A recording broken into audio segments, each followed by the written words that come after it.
Praise the lord. మన ప్రభువును రక్షకుడైన యేసుక్రీస్తు పరిశుద్ధ నామంలో యేసుతో అనుదినమని ఈ పరిచర్య ద్వారా దేవుని యొక్క శ్రేష్టమైన వాక్యాన్ని వింటున్న మీ అందరికీ నా హృదయపూర్వక వందనములు. నా ప్రియ సహోదరి సహోదరుడా, చిన్న ప్రార్థన చేసుకుందాం. మహాగణుడా, పరిశుద్ధుడైన మా తండ్రి, ఈ వాక్యాన్ని వింటున్న ప్రతి ఒక్కరిని నాయన మీరే దీవించి ఆస్వాదించండి. ఈ మాటల ద్వారా నాయన ప్రభా మీరు మాతో నాయన ప్రభా మాకు కావాల్సిన సత్యంతో మీరే మమ్మల్ని పోషించమని నడిపించమని, ఈ వాక్యం వింటున్న ప్రతి ఒక్కరిని మీరే దీవించమని యేసు నామంలో ప్రార్థించి వేడుకొనుచున్న మా యెహోవా తండ్రి, ఆమేన్. God bless you. దేవుడు ఈరోజు మనతో మాట్లాడుతున్న మాట ఏంటంటే, క్రైస్తవుల్లోనే చాలామంది అనేకమైన వారు విభేదాలు కల్పిస్తూ ఉంటారు. ఎట్లా అంటారా?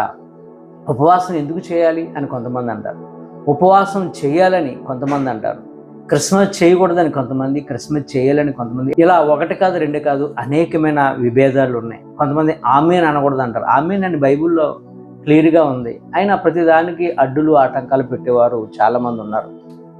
ఇటువంటి వారి కోసం అపోస్తలుడైన పౌలు తీతుకు రాసిన పత్రికలో ఒక చక్కటి మాట మాట్లాడారు. 3వ అధ్యాయం 10వ వచనం మనం ఒకసారి చూసినట్లయితే, మత భేదములు కలిగించే మనుషునికి 1-2 మార్లు బుద్ధి చెప్పిన తరువాత వానిని విసర్జించమని. వెంటనే అతను విసర్జించద్దు, 1-2 సార్లు చెప్పు. బ్రదర్, సిస్టర్, ఇదిగో వాక్యములో లేఖనాల్లో ఉంది కదా, మీరు ఎందుకు ఇలా కాదంటారండి అని మనం లేఖనాన్ని వారికి చూపించి మాట్లాడాలి. అప్పటికి వారు వినట్లేదు అనుకోండి, మనం వారిని విసర్జించమని వాక్యం అయితే ఉంది.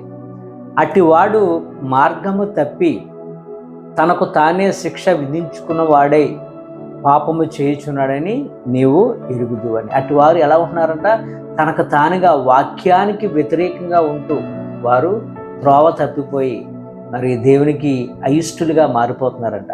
అట్టి వారి కొరకు ఈరోజు మనం ప్రార్థించే వారిగా ఉండాలి. ఎందుకంటే సత్యము నుంచి వైదొలిగిపోతున్నారు. వారి యొక్క మనోనేత్రాలకి సాతానుడు ఏం చేస్తున్నాడంటే గ్రుడ్డితనాన్ని కలుగు చేస్తున్నాడు. సత్యము నుంచి వారిని పక్కకు తొలగిస్తున్నాడు. మత భేదాలు పెడుతూ సత్య మార్గంలో వెళుతూ సత్యాన్ని తెలుసుకున్నవాడే, కానీ సాతాను యొక్క ప్రేరేపణ ద్వారా రకరకాలుగా అడ్డులు ఆటంకాలు పెట్టేవారు సంఘంలో చాలామంది ఉన్నారు. ఎందుకంటే క్రీస్తు మార్గాన్ని చెడగొట్టాలని సాతానుడు అనేక రకాల ప్రయత్నాలు చేస్తూనే ఉంటాడు. కనుక ఇట్టివారు మనతో ఎవరైతే ఉన్నారో వారి కొరకు మనం ప్రార్థన చేద్దాం. వారి కొరకు వారి యొక్క సత్య అన్వేషణలో నడవాలని వారిని మనం ప్రతిదినము మన యొక్క ఏకాంత ప్రార్థనలో అలాగే విజ్ఞాపన ప్రార్థనలో సంఘ ప్రార్థనలో అట్టి వారి కొరకు మనం ప్రార్థించి వారిని సత్య మార్గంలో నడిపించే విధంగా సాతానుడు వారిని విడిపించేలాగున క్రీస్తు మార్గంలో వారు నడిచేలాగున మనం ప్రార్థన చేయవలసిన భారం ఎంతైనా ఉంది. ఈ కొద్ది మాటలు దేవుడు మనందరి జీవితంలో నెరవేర్చును గాక. ఆమేన్. God bless you.